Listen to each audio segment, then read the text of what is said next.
The bamboo leaves rustle, shaking away in the eaves. The stars twinkle on the gold and silver grains of sand.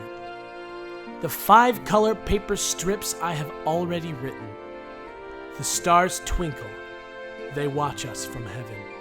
Oh, that was so pretty. Shh, don't ruin it. But it was so pretty. Welcome back to the Dex, everybody. We're doing Jirachi.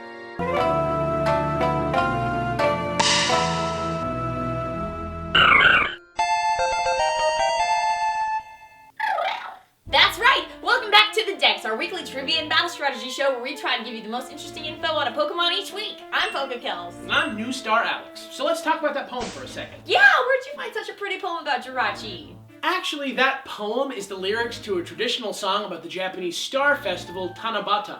Tanabata translates to Evening of the Seventh. That's because even though the festival is celebrated throughout the summer, it's most closely associated with July 7th. Tanabata is beautiful. Everyone writes down their wishes on small pieces of paper called tanzaku and hangs them on the wish tree. Sometimes the wishes are even burnt or sent downriver. These little wish papers can clearly be seen in Jirachi's design, which combines Tanabata with the concept of wishing on a star. Jirachi is super cute. Jirachi is a Steel Psychic legendary from Gen 3. He's the lightest Steel-type Pokemon at 2.4 pounds, and he has the distinction of being the first ever Pokemon distributed via Nintendo Wi-Fi connection. Jirachi only wakes up once every 1,000 years, but if you can get your wish written onto one of his little tags before he does, your wish will actually come true. Cool! Interesting that he only has 3 wishes though. Maybe it's a reference to genies and djinns. He kinda looks like one of those too, doesn't he? Kinda, but Jirachi's name is tied to wishes too. His name is a combination of the Russian word zhalat and the Japanese word sachi, both meaning wish. Man, isn't it so neat that Jirachi's just actually supposed to be this cute little genie? Yeah, I just wish he was real. Then he could wish us out of here in a second. Yeah, he sure could. But hey, what if I told you it was possible that we can wish ourselves out of here? What do you mean? Well, I'll tell you all about it in a ridiculous, legendaries only segment that I like to call the Pokemon Creation Myth, etc. There it is. So, hey Kells, remember in Peter Pan when Tinkerbell's about to die and all the kids have to clap if they believe in fairies to bring her back to life? Yeah, I do. Are you saying Pokemon are like Tinkerbell? Well, sort of. What? Well, okay, think about Jirachi and Wish Upon a Star. How likely is it that a living creature would actually evolve to perfectly represent a saying in English? Not likely. Usually it's the other way around. Like how we came up with quiet as a mouse after we found out that mice were quiet. It doesn't really make sense the other way. Unless they didn't evolve and we just sort of invented them. That even explains things like Pokemon that end up looking exactly like a washing machine or an ice cream cone.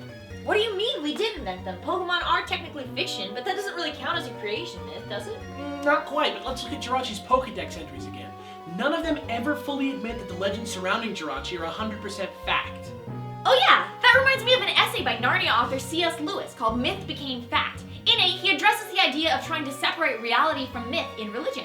Exactly. How can you capture and then use Arceus in a battle if he's a deity in the Pokemon world? And what about parallels between world religions? Lewis argues that these questions should exist, and that the creator himself finally ended up fulfilling people's beliefs by taking a form similar to the one they've always given him in their stories. Regardless of whether or not our myths have always been true, they're true now. Whoa, this is heavy, Doc. So in this case, are you saying Pokemon are the way they are because they're trying to be exactly what we wanted them to be?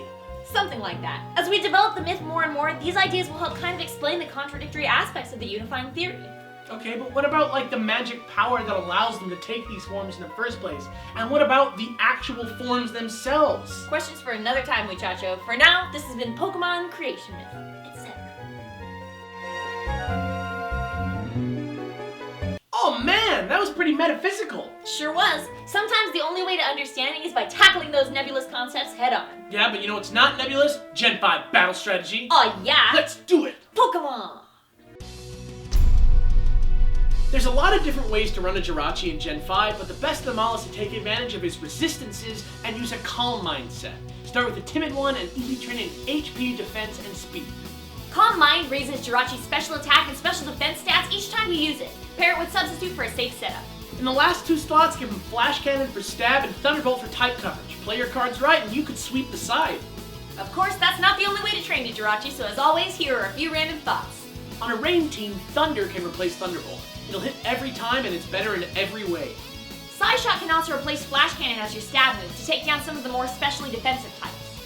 Max out Jirachi's attack and speed and he can be a pretty solid Choice Scarf user that's great for revenge killing. Think about it. And that little U-shape on his belly is actually a third eye. It's called his true eye. Isn't that totally weird for no reason? Why do you keep doing trivia here? And that's it! Jirachi, the star-shaped wishmaker. Man, we covered some pretty heavy topics today. There's that word again, heavy. Why are things so heavy in the future? Is there something wrong with the Earth's gravitational pull? Alright. If you have anything to add, leave it in the comments section below and don't forget to subscribe. I'm New Star Out. And I'm PokeKellz. Tune in next week for another festive episode of The Dex. He's the lightest known Steel-type Pokemon at 2.2. Well, I'll tell you all about it in our new Legendaries Only segment that I like to call the Pokemon Creation Myth. Etc. Is it new? It's not.